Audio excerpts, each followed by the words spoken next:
Whoa!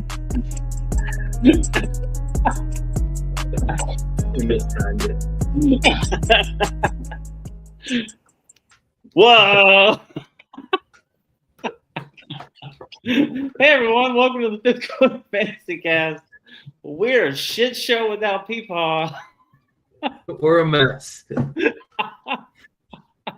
I'm your host, Dr. Drye, and that's my friend, Coach V. How are you today? Well, yeah, I'm good. I'm feeling good. Fantasy season has started, and I love Sunday. I love the first Sunday of fantasy. I think it's the best, and it's really fun. I look forward to it. And I went 2 out of 3, so I'm okay with that. Despite what we're going to talk about tonight, which is just like this is a weird week. So to go 2 out of 3 off. So what about you? How was your fantasy week? Not so great.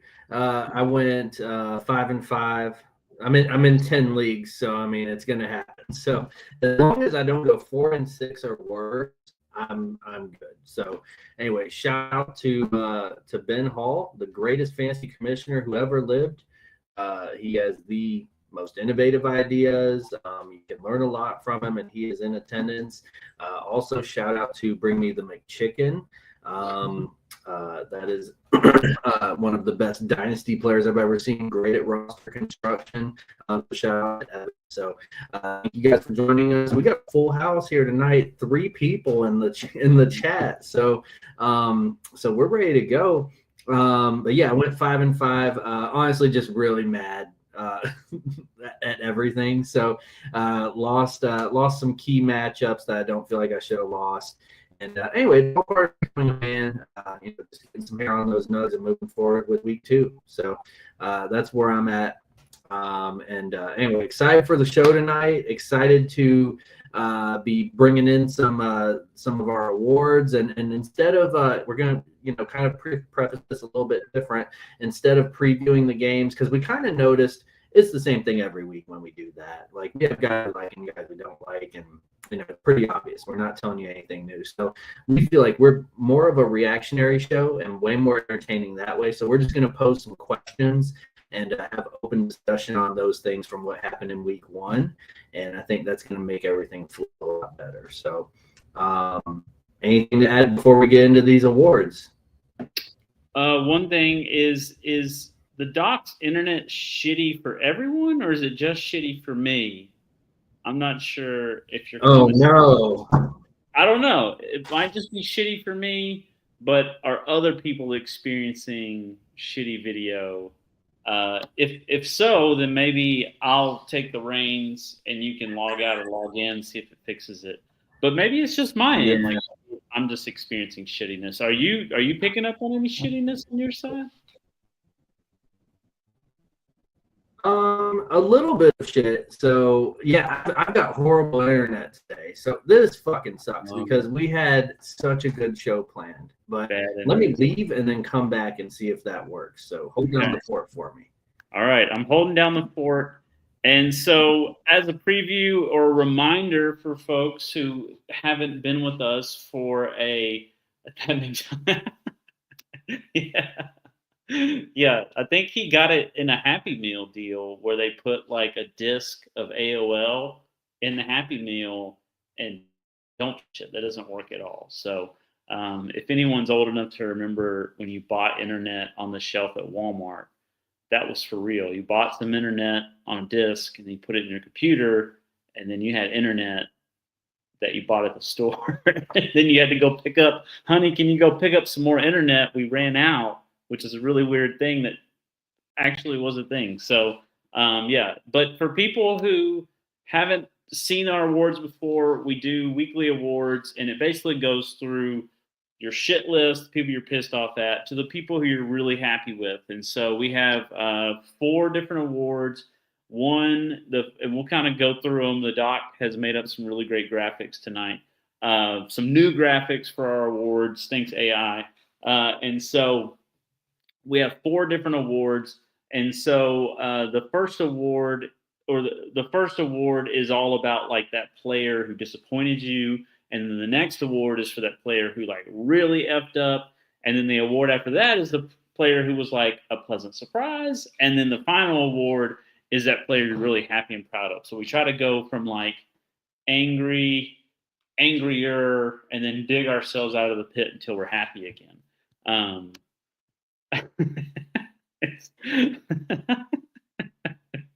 Yeah, exactly. Like you had to like work for it, and sometimes it was in the snow both ways, uphill both ways. And Netflix did, man, this I'm glad other people remember this because yeah, Netflix used to just show up in your mailbox and it'd just be a disc of a DVD and you just like got it in the mail. It was really weird. So all right. It's still kind of shitty, but I think we just got to roll with it. I think so, man. Yeah, I'm so sorry, everyone. What the fuck? All right, come on. But I mean, you're the keeper of the graphics, so shit more. We gotta have it. Right? Yeah. All right, and then. All right, cool. Can everybody see a Hillshire Farms gift basket of disappointment? Oh yeah, we're in it. Your graphics are sharp and crisp and out there. So. All right, can we hear you okay at least? You know what? We can hear you fine. I think when you talk, we hear you. It's just your video's kind of frozen. Okay. All right, cool. All right, so we're gonna start things off. Best at describing this award, and you can say it really fast and all that. So, what are we looking at here for those new to the show? So, this is the Hillshire Farms gift basket of disappointment, and what that is it's an I hate you gift, and you smile and you say thank you or whatever, but it's someone who doesn't know you. And instead of getting you nothing, which you probably would have preferred, they got you a basket of meat and cheese that doesn't rot. Like you can put it in your closet and it'll be fine. And that's concerning. So they basically bought you a box of chemicals that is shaped in the form of food that in desperation you'll eat probably at some point in your life. So this is for those players that are like a disappointing gift on Christmas. You're not done with them. They're going to stay in your life, hopefully, but you're done for now with them. And you're very disappointed in the week they had. So for me, mine's very obvious. Like you're not getting rid of this person, but BTJ had a shit week. Like you were drafted first round, second turn, and that really sucked. You're not off my squad, but that was a shitty performance. I didn't get to watch this game. I was just kind of listening in on highlights, so I don't know how the game flow was. I don't know how much of this is his fault, but I know that the stat line was pathetic, and we can't have any more. The game flow, it was a heavy flow in a wide set vagina. I'll just put it that way. So it was a big mess. They had a extremely long weather delay, so it started bleeding into those 4 o'clock games. And BTJ, I mean, I guess he didn't come through for you, but he didn't put up a 0. He still did better than most of the first rounders this week. It was such a frustrating week for those high performers. But yeah, I mean, he had 1 catch and 9 yards and a tutty, and that's it. So, so I don't know. Maybe weather had something to do with that. ETN went off, which I thought was weird, but maybe that's a thing moving forward. But I don't blame you for BTJ. My big disappointment is Calvin Ridley. He's on the God Squad, and he's already getting a Hillshire Farms gift basket. That's not good. So anyway, they were against the Broncos. You can expect these things. So, Calvin Ridley, definitely disappointed in that man. Bengals, what the hell? 7 yards of offense, should have lost to the Browns.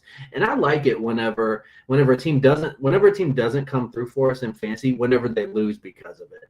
So like the Patriots, I'm glad they lost because they didn't use Travion Henderson like they should have. Whenever teams underutilize those beautiful assets that we have on our fantasy teams, when they're not using them, they deserve the loss. So Bengals, we are definitely disappointed in you, but we know that you're going to be better next week. They typically they do struggle against the Browns. I don't know what it is, but they struggle against the Browns. Yeah, what's this? Oh shit! What is this? But before we do that, also early week Bengals, like weeks 1, 2, 3 Bengals is just traditionally a shitty team. Like, and they gotta. I don't think they're ever going to clean it up. I don't know what the problem is with the Bengals, but yeah, early week Bengals, you can't trust them. Yeah. Exactly. And just like you can't trust my Wi-Fi, if you're just now joining us, I had to leave for a little bit. And Evan would like me to get better Wi-Fi, but he might be staying in the way of me winning any more money this year. So anyway, I do use Wadsworth City Link, the shittiest version that they have. So that's why my internet goes out, and it went out at the worst time. But what do we have here? This is new. So we're getting into our sleep number shit the bed segment. These are the players that just really crapped it. Okay. So, but anyway, so usually we have like a mattress or some sort of bed in the background. But here, what's this? Okay, let's go into Xavier's room and see what happened here. Oh no! Travis Kelce shit Xavier Worthy's bed, his crib. So he didn't even shit his own bed. Travis Kelce shit it for him. Did you see what happened, Coach V, that night? No, what are you talking about? It was, I don't know how that happens, where on the first play of the game, he just, like he's the abominable snowman running into everybody, just ruins Xavier Worthy's life before it even starts. And so as we can see, he's wearing a crown and just crapping in his crib. So Travis Kelce is the one who injured Xavier Worthy? Yeah. Oh, you actually didn't see it? No, I didn't watch it. Like, you gotta check it out. So it was like a pregame motion or something. I don't know when it happened, but it was basically he like ran into him, and Xavier Worthy weighs 92 pounds, so of course he's gonna get rocked. And he's injured, so he put up a 0. He got hurt the first play of the game, and it was friendly fire. So, damn. And then let's get into. Oh wait, we have another situation here. So looks like little Justin's room. Let's go in there and see what's going on. Oh no, JJ McCarthy shitting in his bed, just taking a nice little poop. So basically, and I know JJ came through later that night, but the game last night, what he could have done if he would have played more than 20% of the game, right? So he just did nothing until 10 minutes left in the fourth quarter. He came alive. Justin Jefferson did get the touchdown. He did get us 14, but I needed 17. So anyways, yeah, just doing nothing. He was stuck at 4 yards for until the fourth quarter. And that's just not acceptable. So anyway, hopefully it's just early career jitters, but he had a year to think about it. It's not like his very first game. So, I mean, JJ blows. This isn't new. It's not news, but I just feel bad about Justin and his nursery. JJ did not have to go in and do that. So anyway, hopefully that's behind him now. Hopefully he flushes it out of his system and can start using the potty instead of other people's rooms. And there's the actual bed. So we have a few nominees here. These are the players that just completely shit the bed. We're either done with them or they're on their last chance. And I know I put the Bengals in there. I think I was just mad. But who do you have in here, Coach V? Yeah, so I got CJ Stroud in the bed. It's really just a continuation of last year. It just doesn't look like they've done anything to change his situation. Like, he is still not producing. There's no running game to speak of. The offensive line isn't protecting him. I mean, Nico's there, but when you have a great player like Nico, but they don't have any other threats, then a team can just key in on your one threat, and that's it. And so even like your best player can't, do what they can do. So by proxy, like Nico Collins is effed by this, but if anyone is still considering CJ Stroud as a starter, you got to stop. It's over. Like until they make some sort of drastic change, they bring in a running back, they protect him. This is an awful offense that I'm considering. Like I didn't play Nico in one of my leagues this week. Whoa. Because I was like, and you know who I replaced him with? I replaced him with Tyreek Hill. And Tyreek Hill outscored Nico. Like, like it was a shit show, but it was less of a shit show because I put Nico on the bench. Like, that's sad. That's really sad. And it's not Nico's fault. Like, it's completely CJ Stroud. And I don't even want to blame him so much as just the system around him, and he can't succeed. Yeah. And I got so I put an individual on here, Russell. Did the fart sound happen or was it delayed? My fart sound happened. Okay. All right. Yeah. So Russell Wilson. So he, man, just not. So I get mad at star players not getting it because of someone else. So like Russell Wilson, get out of here. Let Jackson Dart start. Better yet, let Jameis Winston start. Give yourself a team. Give your team a chance. So anyway, Russell Wilson, he sucks. I don't know why they're still starting this man. He can get out of here. He's shat in his bed and he's laid in it. So and then I put a bunch of teams in here. So the Dolphins, super mega ass. So they're real stinky. The Patriots deserve to be in this bed because of their underutilization of Travion Henderson. Got to get Ramondre Stevenson's ass involved, right? So Detroit Lions, what happened? We'll talk about that later. That was pathetic. Bengals, the 7 yards of offense in the second half. And then Titans, all field goals. Like, that's not good. But if you're into that sort of thing, pick up Joey Sly. He might be a real dynasty asset for you. So yeah, that's who shat the bed this week. Now it's getting really stinky in here. I think we need to make it a little better. So let's get things sexy a little bit with our Weights for Men Flex of the Week, Week 1 edition. These are just the guys that we're really proud of. These are the guys that we want to brag on for a little bit, show off their bodies a little bit, and show how hard they've been working when they hit that weight room. So who do you have up here, Coach V? So first, is this all LA? It is. We went West Coast.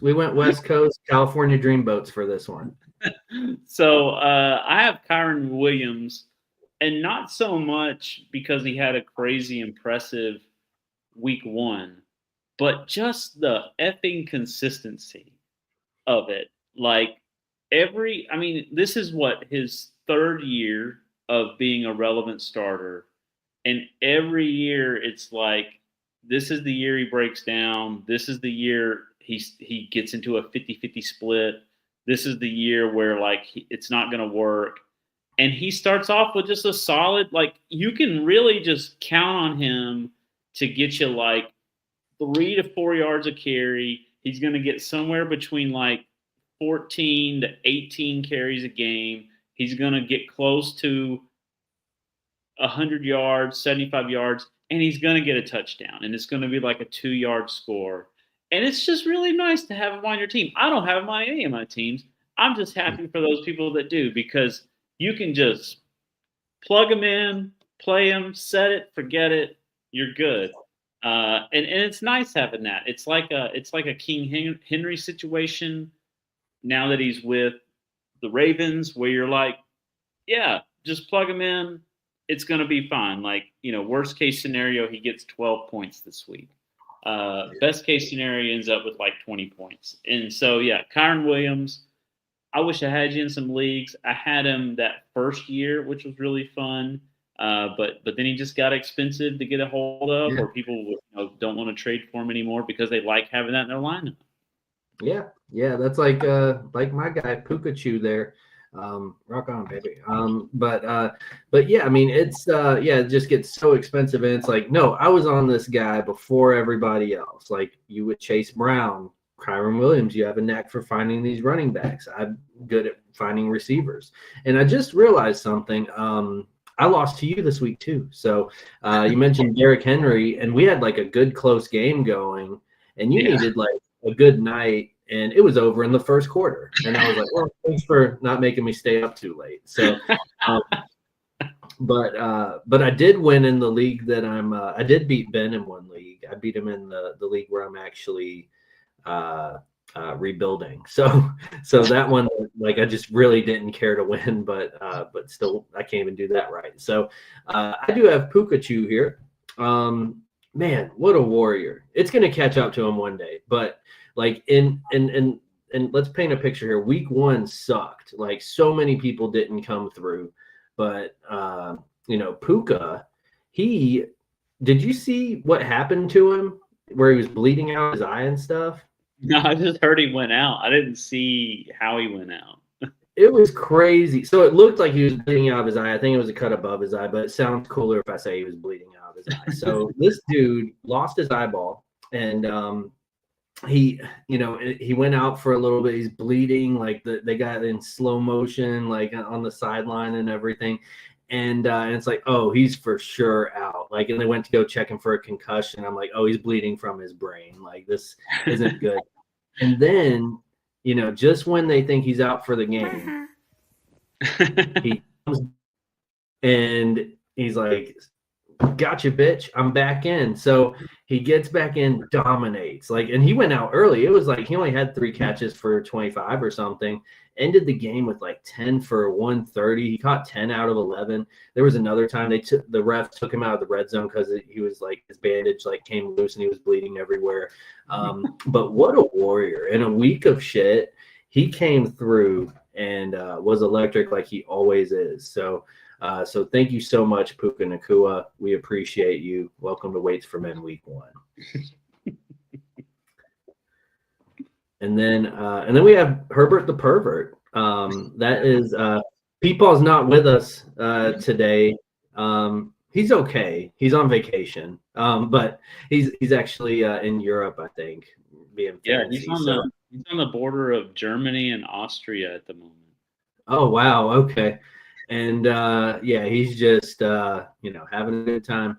But he did want to make sure that he mentioned Justin Herbert and just has love for the man. So it was pretty cool seeing the Chiefs lose in a key primetime game. That was really cool. Happy for Justin Herbert.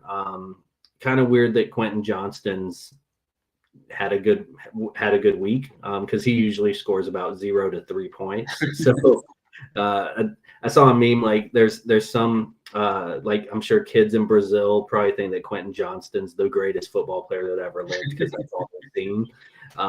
Sort of like how the like those London fans probably think the Jaguars are the best team in the NFL.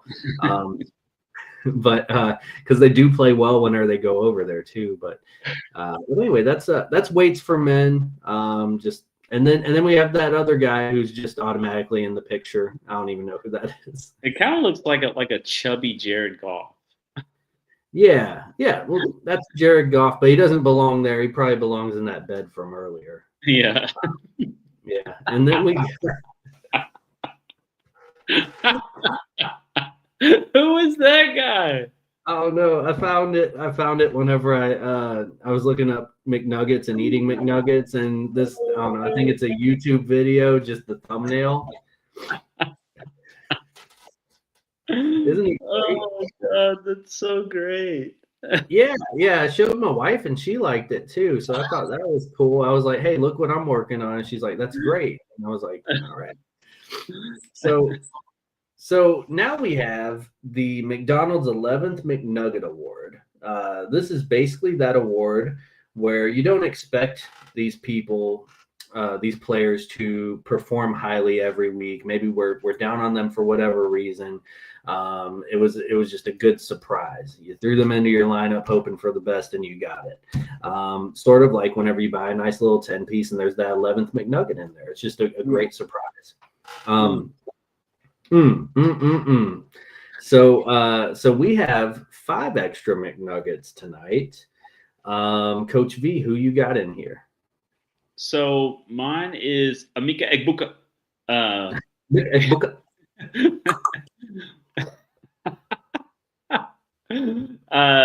Mainly because we had a lot of expectations, but we really didn't know what was going to happen.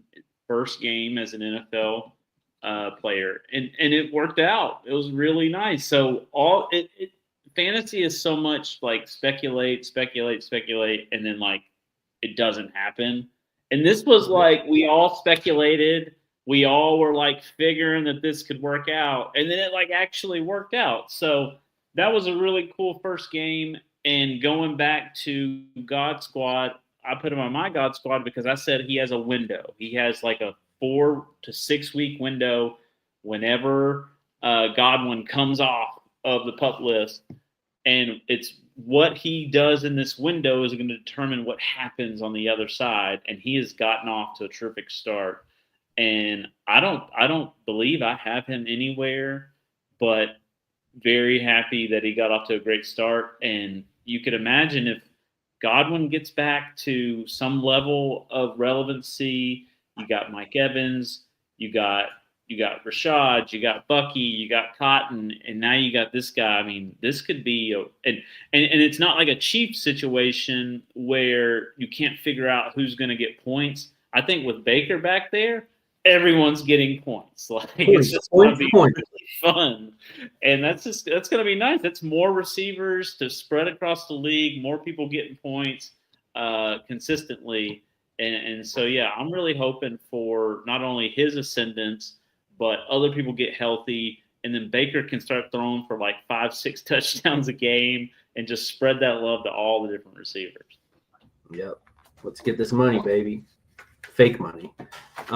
So I put 4 guys on here. I know we're only supposed to do 1, but I don't know. I like to talk. So yeah, we got Justin Fields on there. Man, that was a wild game. The Jets and Steelers. Like Aaron Rodgers probably belongs on here too. Just Justin Fields kind of a dark horse. Like, hey, I missed on all these quarterbacks. I'm going to take Justin Fields for the rushing upside. It worked out for you. Aaron Rodgers pretty much undrafted about everywhere. They looked great.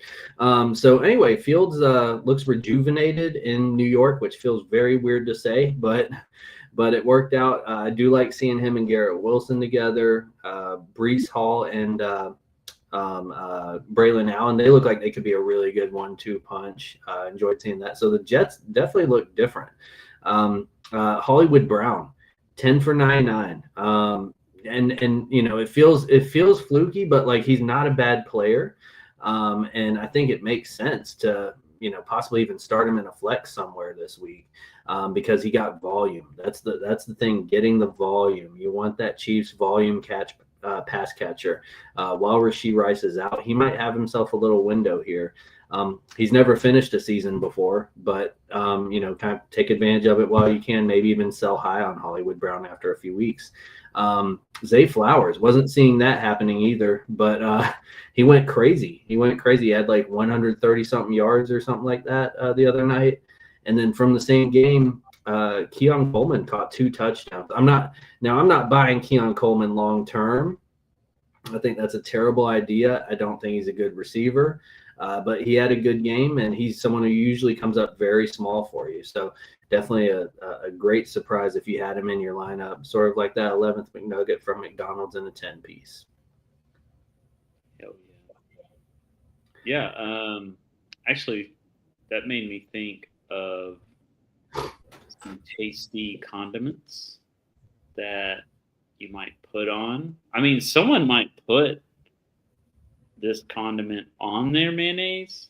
I've never dipped my McNugget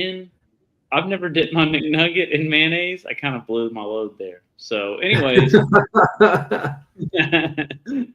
got mayonnaise on the brain. But yeah, let's hear from our favorite mayonnaise. Stay tuned for this message from Duke's Mayonnaise. Hey, Robert. Yeah, Ted? Wanna hear a joke? Yeah. Knock, knock. Who's there? Hellman's.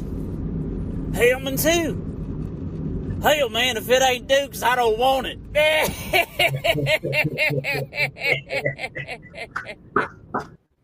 You thought that was a Hellman's commercial there for a second, but Gotcha on that one. Those crafty almost ran to the fridge and got my Dukes. Like, I keep Dukes in the fridge. Like, I believe in Dukes. Like, it's the mayonnaise that you gotta have. Why would you have any other mayonnaise? I don't understand. Exactly.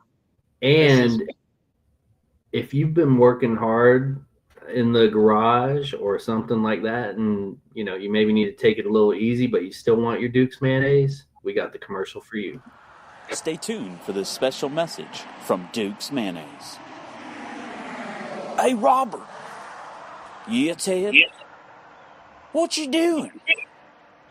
Putting some mayonnaise on my sandwich. Well, what the hell are you using? Oh, this here? It's a squeezy pouch. A squeezy pouch? Ain't that for pussies? Nah, man. After a long day of changing carburetors and using my hands, a squeezy pouch is just what the doctor ordered. Oh. You really baffled him. Yeah. But yeah, thanks to Robert and Ted from Duke's for being a sponsor of the show. Can't beat that. So now we're going to do some thought-provoking questions. And the first one is, well, this was your question. Give it to us. Yeah. So I feel like as fantasy managers, we know best for the teams. For the team success, personnel-wise, who they should be playing, right? So I want to go back a couple of years. Jahmyr Gibbs, I rage traded him to Superfan Matt that very night. So just underutilization of rookie running backs. It is so annoying because we know how good they are. We've done the research. We've watched film. And for some reason, these NFL coaches just don't get it. So it's like you have example, you have Travion Henderson, just underutilized. Got to get Ramondre Stevenson involved. That sucks. Why are you getting Ramondre Stevenson involved? Wasting time. They ended up losing to Vegas. Thank goodness. Maybe that teaches them a lesson. Vrabel, you've been through this before when you were Tennessee's coach. You had to get Deion Lewis involved, and you didn't use Derrick Henry his rookie year. These rookie running backs are a good thing. Like they're durable, they're more explosive. Utilize them, and these coaches just aren't getting it. So, Ashton Genty, he scored a touchdown, but he only got like 12 points. Again, underutilized. He needs to be the focal point of that offense. Him and Bowers can run it. Let's see who else we got. Amarian Hampton. I feel like that was more play calling. Like I feel like he got some good volume there, but definitely want to see him get the ball a bit more. RJ Harvey, we saw a 50-yard run out of him. J.K. Dobbins did get the touchdown. Unfortunately, they beat our Titans. So they're going to think, oh, this works. We don't need to get RJ Harvey as involved. So kind of a gripe with the NFL coaches. We had to wait 6 weeks for Jahmyr Gibbs to finally get a shared backfield with David Montgomery. And it was extremely annoying. And what made me rage trade a couple of years ago was David Montgomery was coming back from he was banged up all week. I'm thinking they're going to ease him in. They're going to really use Gibbs here. And they ended up giving David Montgomery a career high in carries. And so I rage traded. And then the next week they got it right. And moving forward, now Gibbs is what Gibbs is. So anyway, don't do what I did. Don't rage trade. Just get through it. The NFL coaches are idiots. We're geniuses. We know what we're talking about. They don't, but they'll get it eventually. So Coach V, how do you feel about the rookie running back usage? Do you have any gripes with anything going on there? I think it's the same frustration every year. And it could just be us combined with sports media. We get way too hyped about these rookies, and because that's who you're going to see the most in training camp. That's who you're paying the most attention to in training camp. That's who's getting the most work in the preseason. And you assume that that means starting role. And then, a couple days before the season starts, these depth charts come out, and you got guys who are like 4th on the depth chart, non-existent on the depth chart, healthy scratches, game day. And you're like, what the fuck's going on? And so it's like a yearly thing that I think at this point we just gotta ourselves just change our expectations, quit getting so hyped. But then you got the guys who do get the work, and you got the guys who the hype works out, like Bill. And so You're like, okay. So it's it's very frustrating, and I think it's probably on us to change our expectations, be as excited as you want to be, but don't let it mess up your fantasy season because you overinvest in rookie running backs, assuming that these coaches are going to start them early. Because you're right, it's not like a quarterback where they need to sit and learn. Running back's a very intuitive position. This is the play. This is the hole you hit. Do it. It's not, figure this out, figure that out. And so yeah, it's frustrating. And it does seem like more of the potential talent is being wasted. Caleb Johnson. Oh, he's cooked. Yeah. So yeah, there's just a lot of bad examples. But then Genty didn't light it up, but how much of that was playing a really good defense? And so yeah, I think there's some things to be had there, but I'm just going to try to work on myself and not rely on idiots who want to play, who the hell knows? What if Najee Harris, starts getting work, crazy amounts of work. Yeah. I like to call him Najee. Yeah, I like to call him Najee Harris because he lost an eye, but yeah, it's just really frustrating. So thanks, pal. But anyways, we can do it again. But anyway, kind of moving on to one of your questions here. He was on my God squad. George Kittle went down, shattered his back. No, I don't know what the injury is, but I know he's on IR at least for 4 games. So who are we looking at for replacement for George Kittle? Yeah, I think George Kittle hurts because he's such a high-end tight end, and someone maybe took this pretty high up in their draft. So you lost, your opportunity costs were high of what you could have had at that spot instead of George Kittle, and now he's out for a good bit. And so really, looking at the waiver wire and thinking about what we saw this week, Juwan Johnson got a lot of usage, but can you trust Spencer Rattler? Hunter Henry got a lot of usage from Drake May. Is that going to be consistent week in, week out? Harold Fannin Jr., very exciting, basically kicked Njoku off the field. So that was pretty cool to see, and I like that a lot. And so those are 3 guys that I think are probably on a lot of people's radar. Brenton Strange? Oh, nice. Yeah. Who knows? Is that's kind of the obvious. Just go to the backup. Stay on the same team. Get him for nothing.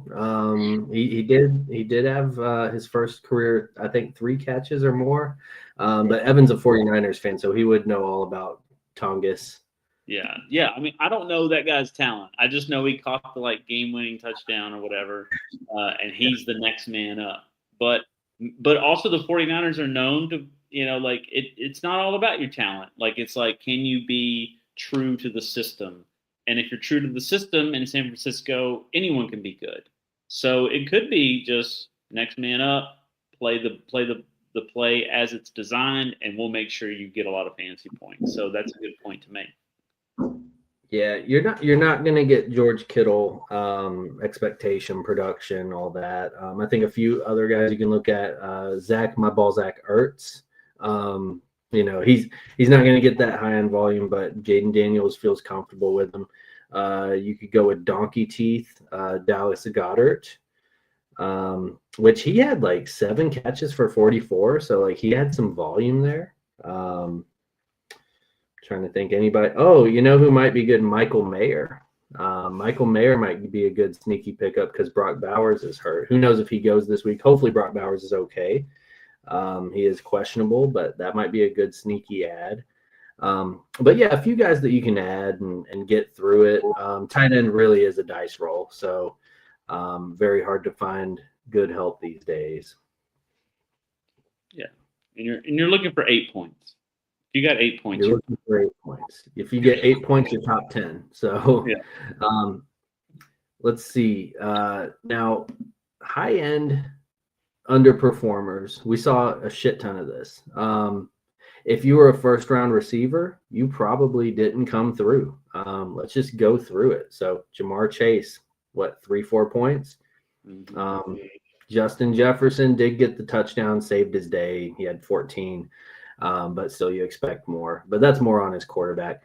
St. Brown, he had like 30 or 40 yards. The safest of the first round pick you can have. Malik Neighbors had like 12 points, like 5 for 60 or something. Still underutilized, not what we expect. Nico Collins disappeared. CeeDee Lamb came through, but still could have had more. Puka Nacua definitely came through. BTJ, just disappointed. He got himself a Hillshire basket this week. But yeah, pretty much it's really annoying seeing all these high end receivers just not come through week 1. But I think they're so high end, you can't panic and sell or anything. You just got to weather the storm. It should be just fine week 2. They usually don't have 2 bad weeks like that in a row. But yeah, very weird. I think scoring was down across the league. It was just not a lot of high scoring, a lot of disappointing, a lot of injuries. But yeah, that's kind of what I chalk it up to, and just get that hair on your nugs and move forward for week 2. Hair on your nugs. The only thing I'll add is remember, and this has been said for the past couple of years, but with a reduced preseason, with the being more careful with guys in training camp, week 1, even week 2 is like extended preseason. And because the season has been extended, they know they have a little more wiggle room on games they can win and lose. And they know they got to last a little bit longer, especially these teams that have got to make it through playoffs, which is another, several games. So yeah, it obviously sucks week 1, but I think this is the new normal, that there's going to be just a lot more rust, a lot more figuring things out for the first couple weeks of the season. So bench your first round picks the first week and then put them in your lineup week 2. So did you really bench Nico Collins? Or were I like to spread it. Like, I don't like to be overexposed to one guy. And so, yeah, like I benched him in one league and played him in the other. And you benched him against – did you bench him against me? No, I played him against you, and I benched him against Peepaw. Yeah. Okay. Yeah. Well, I wish you would have played him against me. But anyways, so pretty direct here. When does Tyreek become a Chief? I think that makes all the sense in the world because Tyreek just got accused of domestic violence for the 20th time in his career. We'll see if he gets convicted. Probably not. He's the best at beating defenses and beating cases against beating people. So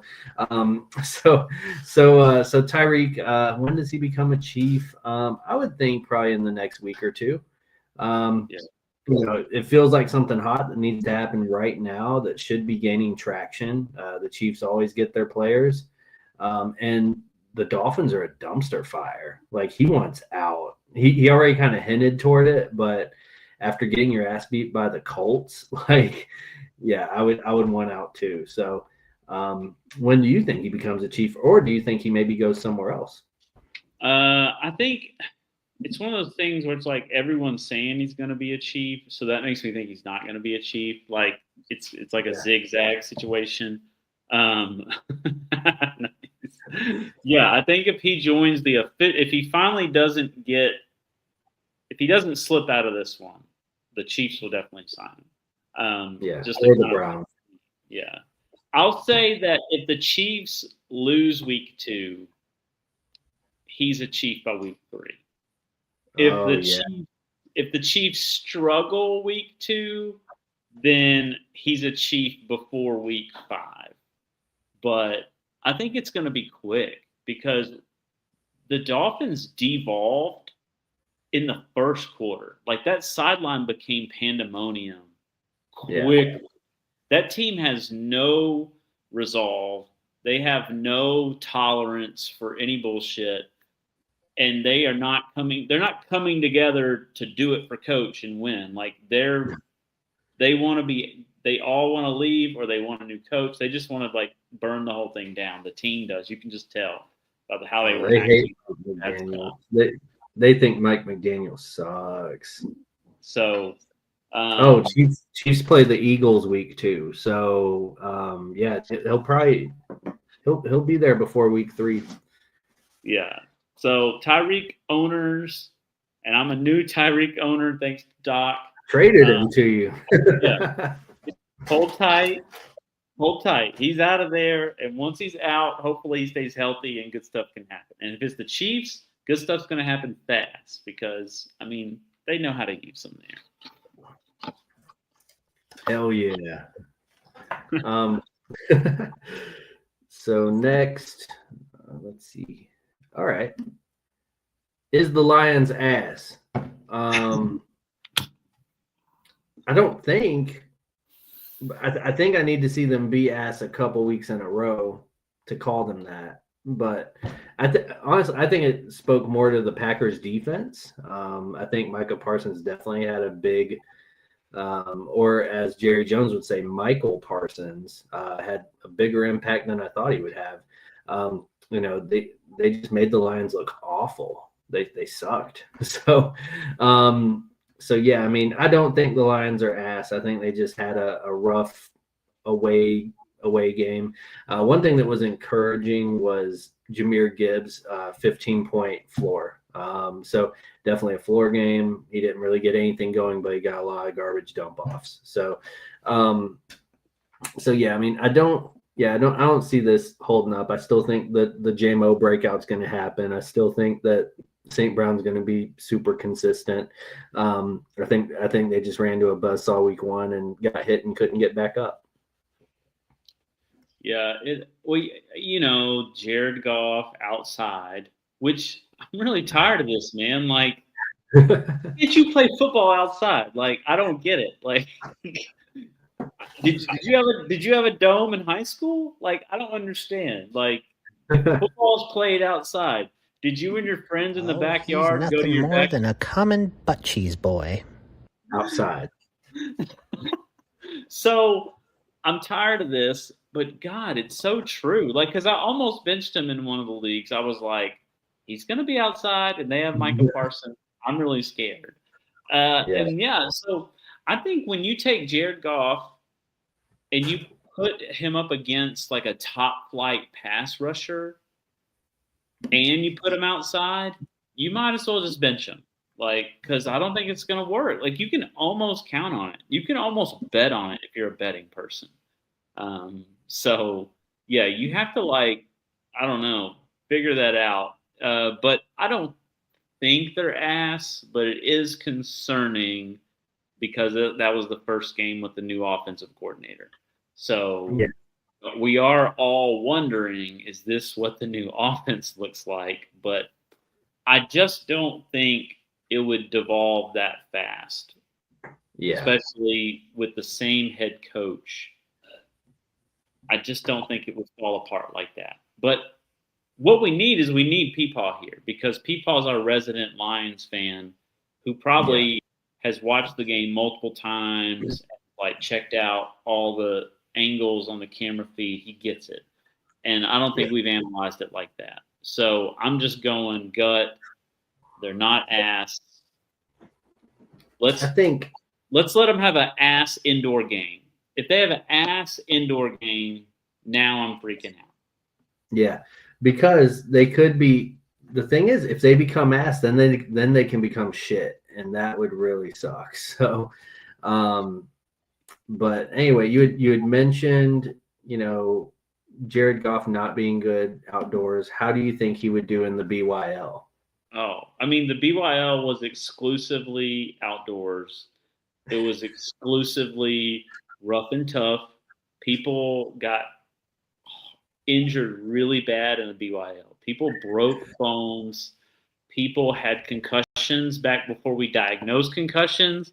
But I know if they say that every time you see stars, you've had a concussion, then I've had multiple concussions in the BYL because as an 8-year-old, I saw stars at least 5 times. Like at least one hand's worth of stars were seen in the BYL, and that's on top of like multiple broken bones. And so yeah, I don't think Jared Goff would have fared well because we were out there in the elements. You get off the bus, you go. We had a pile of jerseys. They were all random teams, and you just put one on, and then you play football. And if it was raining or if it was cold, it didn't matter. You had to get after it. And you would make, sometimes you'd make 75 cents. It'd show up in your mailbox just randomly. Sometimes you wouldn't get paid at all. But, there were paychecks, there were teams, there were plays, there was a playbook, there was a commissioner. It was the real deal. It was a legitimate league. Yeah, Jared Goff would probably do better in the Cason Lane area. We didn't have a dome, but I never saw stars or anything. It was always just I never saw stars. The worst thing that would happen is I would want to play basketball and they would want to play Smear the Queer, and then I'd become the queer. So that, because you used to be able to play that game. And anyway, it was fun. It definitely put some hair on your nugs too. So I've said that 5 times in this episode. And but yeah, that's pretty much everything I wanted to talk about this time. But looking forward to week 2 because week 1 was so terrible. I don't know. Anything you're excited about in the upcoming week? I think just like the title of the show, is it time to panic? No, don't panic. It's okay. Work that waiver wire. Keep getting after it. You'll be fine. No matter what. All right, cool. Well, there are 5 things that we ask everybody to do. And make sure you do this all week, every day, before you go to bed. Do it as soon as you wake up. Make sure that you live, laugh, love, like, and subscribe. It's Bam! Oh.